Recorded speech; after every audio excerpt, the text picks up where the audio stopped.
oh, by the way, you were supposed to only take 6 hours for that and it took 9.5. You're bad.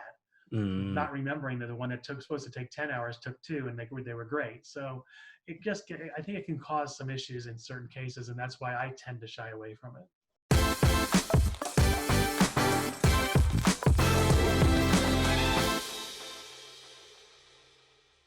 Welcome, everybody, to another episode of Real Agile or BS. I'm your host, Peter Saddington at AgilePeter, with my colleague, Bob Hartman at AgileBob.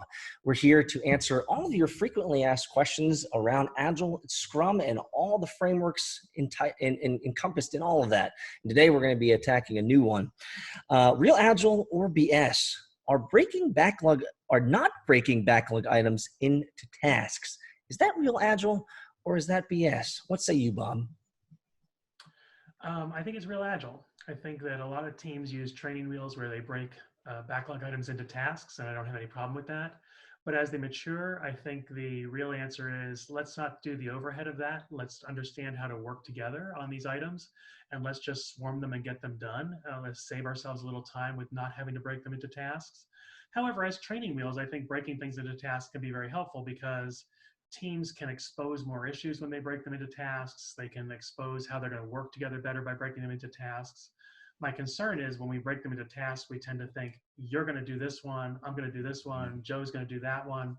And it doesn't always work out that way. So breaking into tasks has that downside. But as training wheels to say, let's expose more of the issues that we think are in there by breaking into tasks, I think it's great. Longer term, not breaking into tasks, I have no problem with that.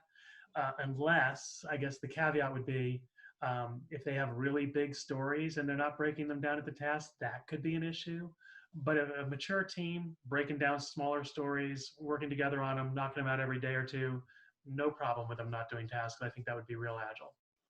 I would agree with you. I think it's one of those situations that we've leveraged before in previous episodes of Real Agile or BS, where it's one of those ideas where it's a great introductory tool. It's a great introductory practice.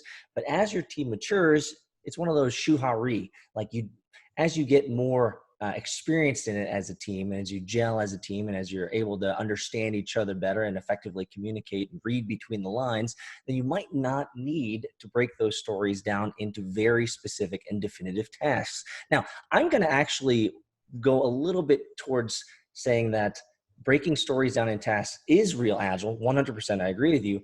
And I would even go a little bit farther than you, Bob, and say that even a mature teams should still break them into tasks. And let me explain why. We deal with complex systems. And at the end of the day, in my experience, now people can correct me if I'm wrong here, at the end of the day, as much as the product owner understands the product, the value, the ROI, the market, they understand your users, your customers, they understand all this stuff, it has been rare, in my experience, to find a product owner who over time more deeply understands the technical nuances of their business intent. And so in many cases, I have found that developers who have great tasks, are disciplined to write great tasks, can help inform that product owner over time around the implications of what they want. Now, certainly teams can learn over time shorthand versions of tasks where they don't have to write out I'm building this, or I'm amending this, or I'm changing this, or I'm fixing this, or I'm, these types of things.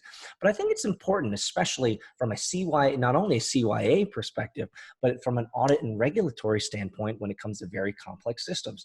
And so having those tasks written out with discipline, I always like to err on the side of that developers, you guys can get better at writing tasks effectively and quickly, and it'll cut back some time. But man, I'll tell you, it's one of those cases where we're building something complex. We have maturity as an Agile or Scrum team, and we've decided not to stop writing tasks.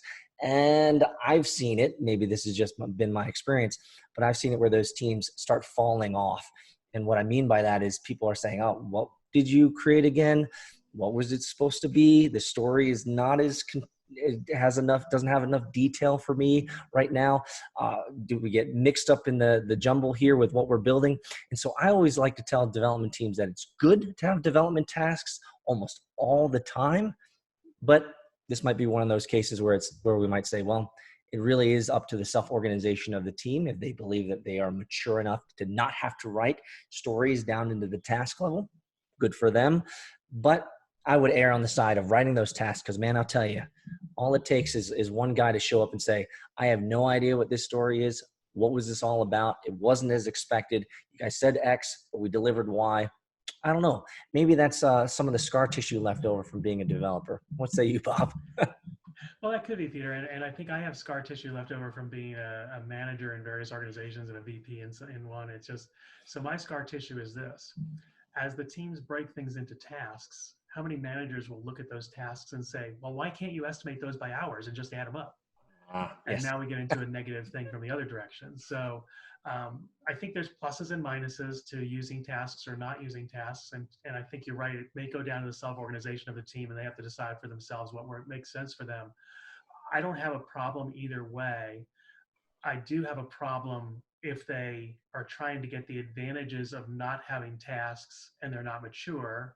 And I have the problem of if they're using tasks and getting beat up for it. So as long as we can avoid those cases, then I think tasks can be helpful. But there's a fine line there, and you have to understand your organization and what the culture of the organization is, because it only takes one manager to say, why can't we estimate these by hours and add them up? And then every manager wants that because that's an easy thing to look at.